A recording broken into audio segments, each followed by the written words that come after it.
This is the first coast-to-coast television broadcast in history.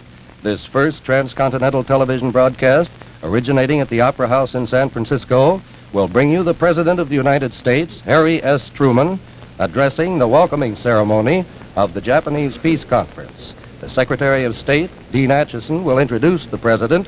Now, the Secretary of State.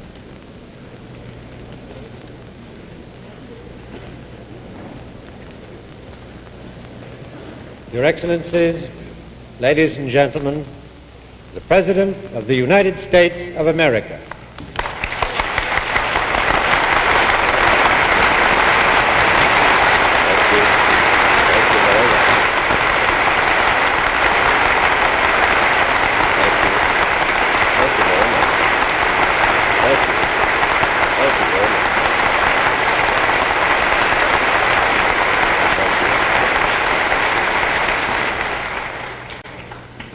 Mr. Secretary, Governor Warren, Mr. Mayor,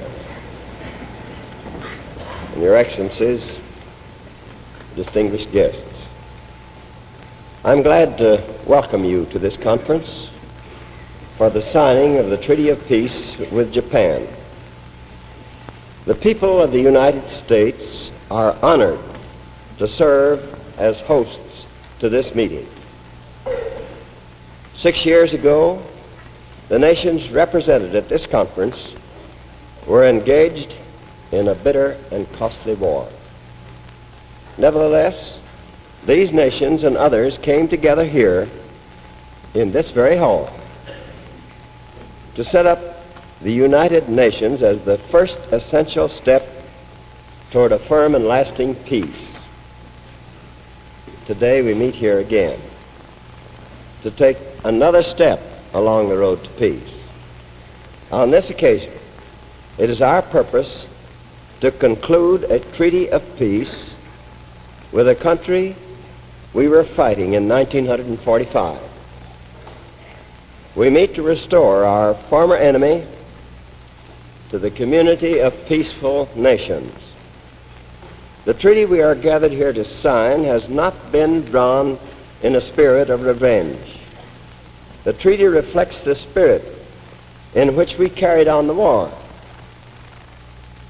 The principles for which we fought were clearly set forth by President Franklin D. Roosevelt right after Pearl Harbor. On December the 9th, 1941, in a broadcast to the American people, he said,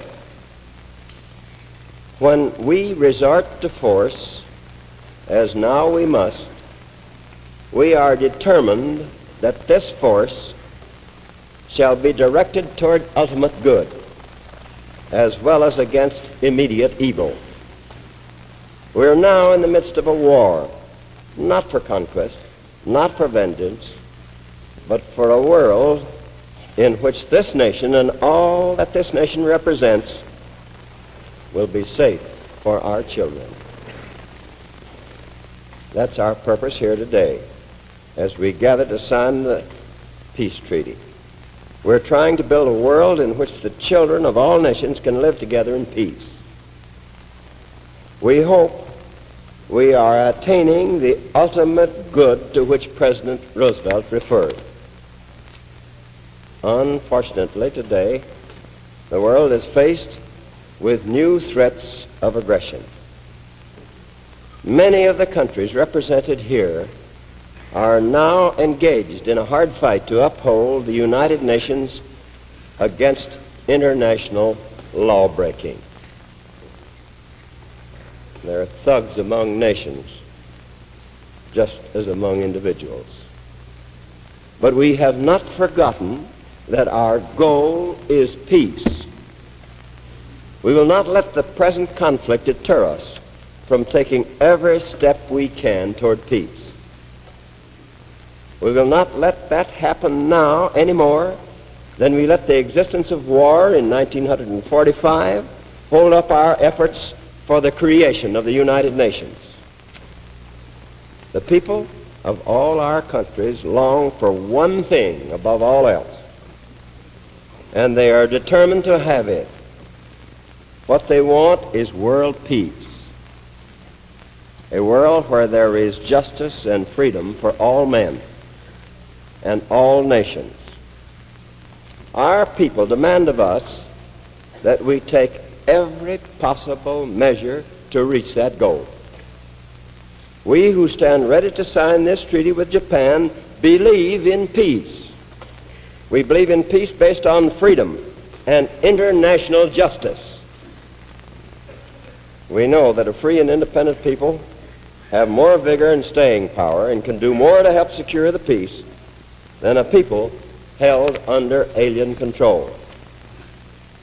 We believe that the whole great effort for peace will be strengthened if Japan is now restored to independence and linked to other free nations by ties of mutual friendship and responsibility. Since the fighting ended in 1945, Japan has been an occupied country. The occupation was designed by the wartime allies to prevent future Japanese aggression and to establish Japan as a peaceful and democratic country prepared to return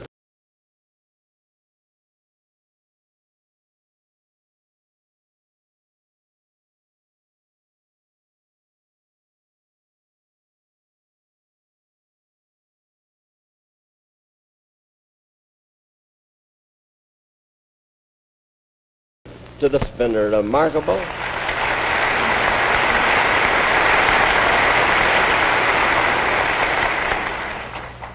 The result has been a remarkable and unprecedented period of progress in Japanese history. Japan today is a very different country from what it was 6 years ago. The old militarism has been swept away. This has been done not just by occupation edict, but by the overwhelming will of the Japanese people themselves. The secret police and the police state methods used by the former government have been abolished.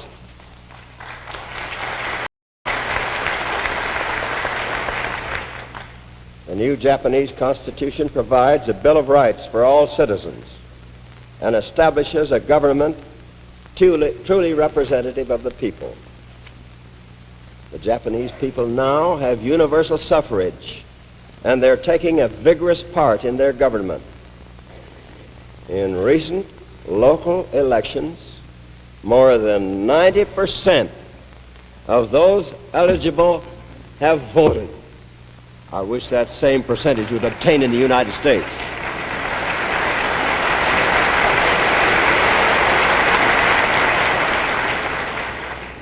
Japanese women now vote and take part in the government and enjoy full democratic rights for the first time. Free and independent labor unions have been established, and farm cooperatives have been greatly expanded. The monopolies that used to have such a stranglehold on Japanese economy have been substantially broken up. Remarkable progress has been made in land reform. Over 5 million acres of land have been purchased from the old landlords and sold to working farmers. Today, about 90% of all the cultivated land belong to those who work on it, and that means freedom and liberty.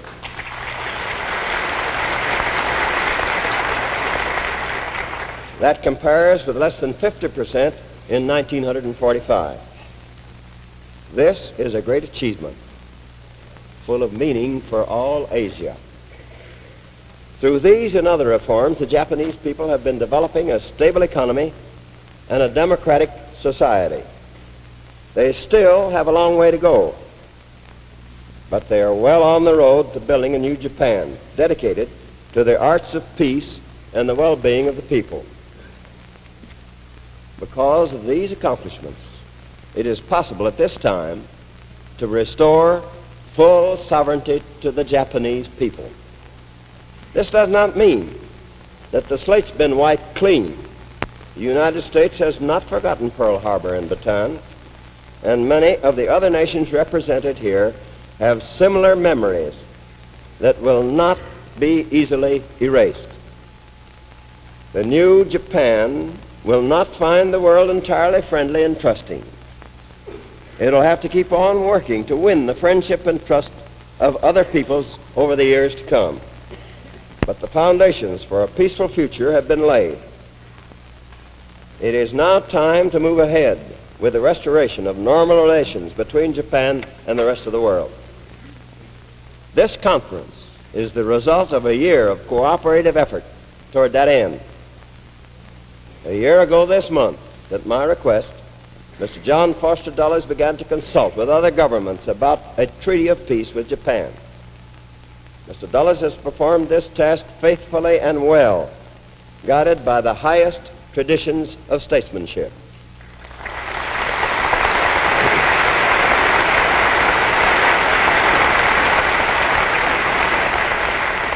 There were, of course, differences of opinion among the nations concerned as to many of the matters covered by this treaty.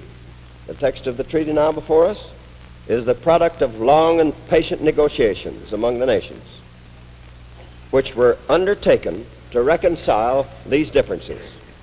I think it is fair to say that it is a good treaty. It takes account of the principal desires and the ultimate interests of all the participants. It is fair to both victor and vanquished. But more than that, it is a treaty that will work. It does not contain the seeds of another war. It is a treaty of reconciliation which looks to the future and not to the past. The treaty reestablishes Japan as a sovereign, independent nation. It provides for the restoration of Japanese trade with other nations, and it imposes no restrictions upon Japan's access to raw materials. The treaty recognizes the principle that Japan should make reparations to the countries which suffered from its aggression. But it does not saddle the Japanese people with a hopeless burden of reparations which would crush their economy in the years to come. In all these respects, the treaty takes account of the peaceful advances the Japanese people have made in recent years and seeks to establish the conditions for further progress. However, there's one thing we must all recognize. There can be no progress unless the Japanese people and their neighbors in the Pacific are made secure against the threat of aggression.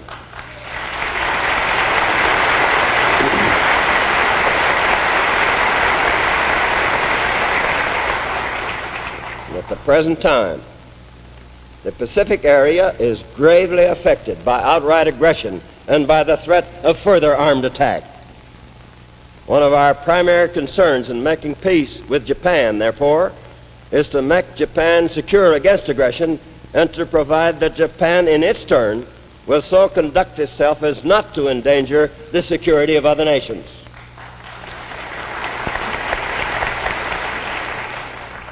To accomplish this, it is important to bring Japan under the principles of the United Nations and within the protection of the mutual obligations of the United Nations members. The treaty expresses Japan's intention to apply for membership in the United Nations. The other countries who sign the treaty can be counted on to work for the admission of Japan to membership. But even so, there may be delays before Japan can be admitted. Under the treaty, therefore, the Japanese people bind themselves to accept immediately the basic obligations of a United Nations member, namely to refrain from aggression, to settle disputes peacefully, and to support the efforts of the United Nations to maintain peace. At the same time, the other nations who sign the treaty specifically recognize that Japan is entitled to the protection of the United Nations Charter.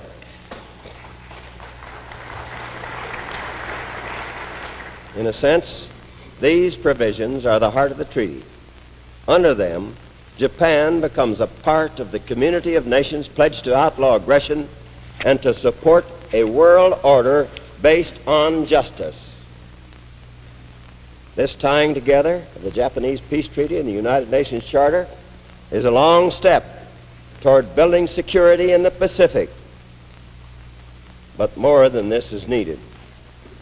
In the present world situation, it has been necessary to buttress the peaceful principles of the United Nations Charter with regional arrangements for the common defense against aggression.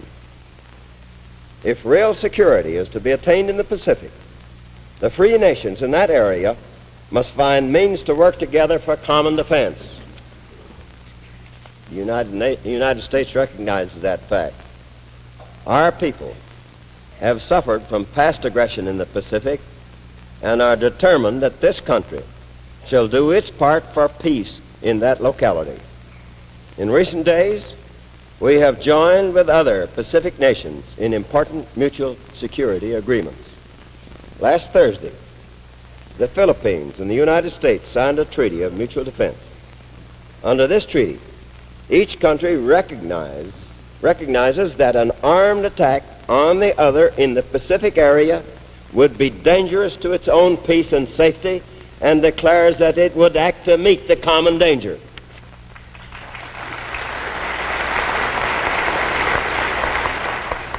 Last Saturday, a similar security treaty was signed by Australia, New Zealand, and the United States. These treaties are initial steps toward the consolidation of peace in the Pacific.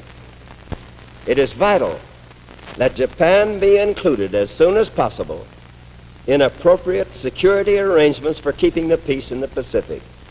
This is necessary for her own protection and the protection of other countries.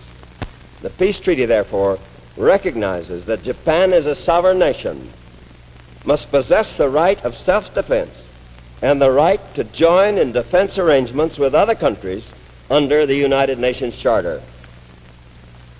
The development of regional arrangements for the defense in the Pacific will mean that such Japanese defense forces as may be created would be associated with the defense forces of other nations in that area. Japan's security would not depend exclusively on Japanese forces, but on interrelated security arrangements with other countries. The Japanese contribution by itself would not constitute an offensive threat, but Japanese forces, together with the forces of other nations, would provide mutual security against threats to the independence of the nations of the Pacific, including Japan.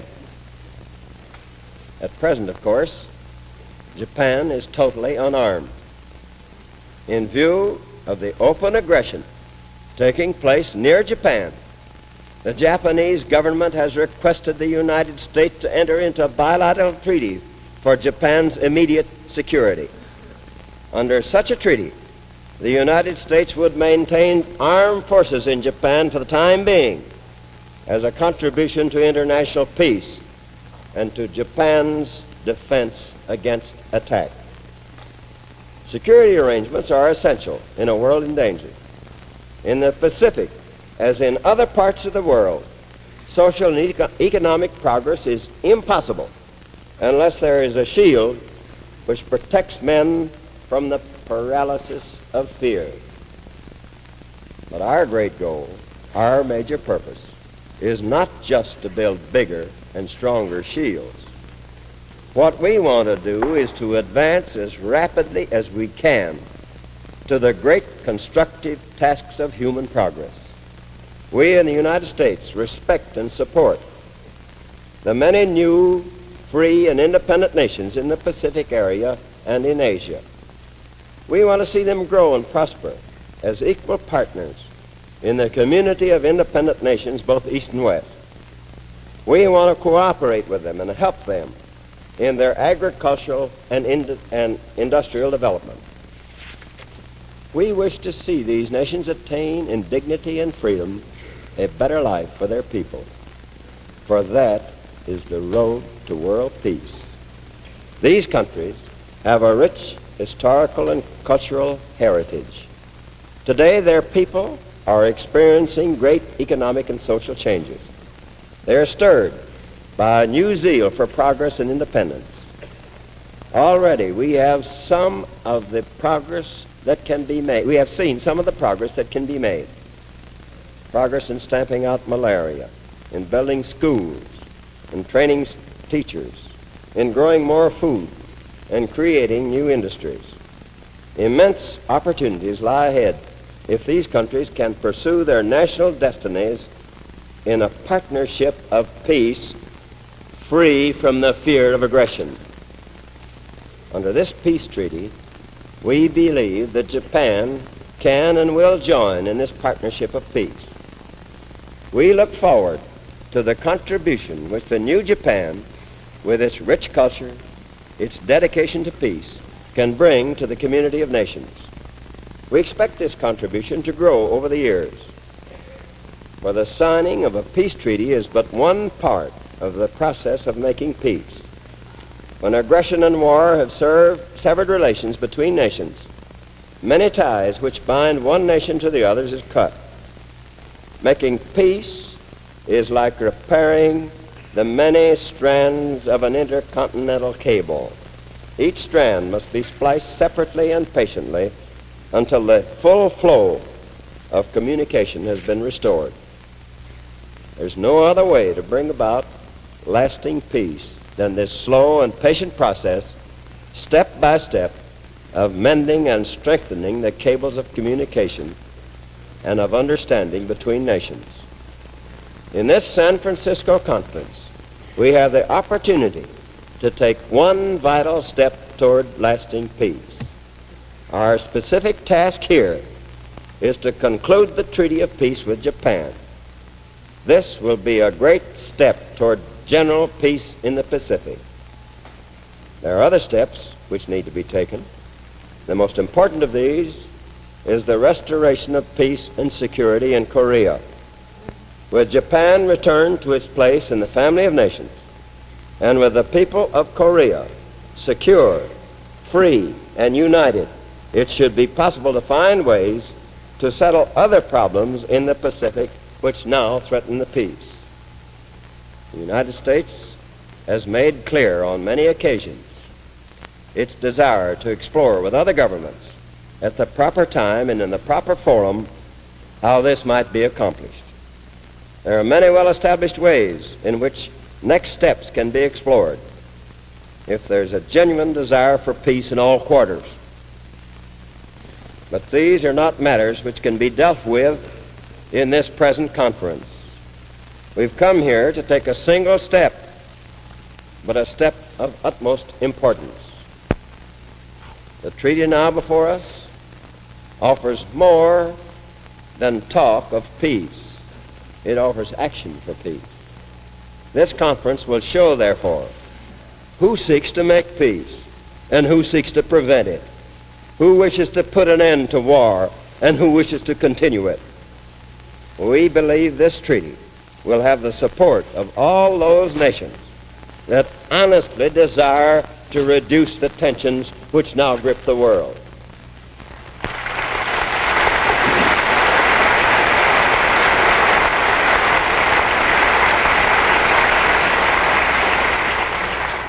I pray that we shall be united in taking this step to advance us toward greater harmony and understanding. As we approach the peace table, let us be free of malice and hate, to the end that from here on there shall be neither victors nor vanquished among us, but only equals in the partnership of peace.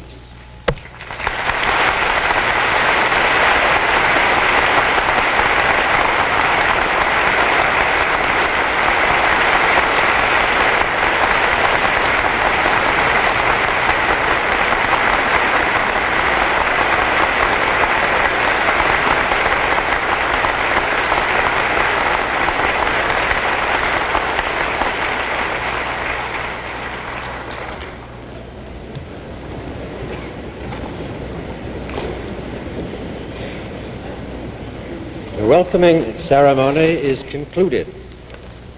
The first regular plenary session of the conference will convene here tomorrow in this hall at 10 o'clock in the morning. I shall request all guests to remain in their places until the President has left the stage.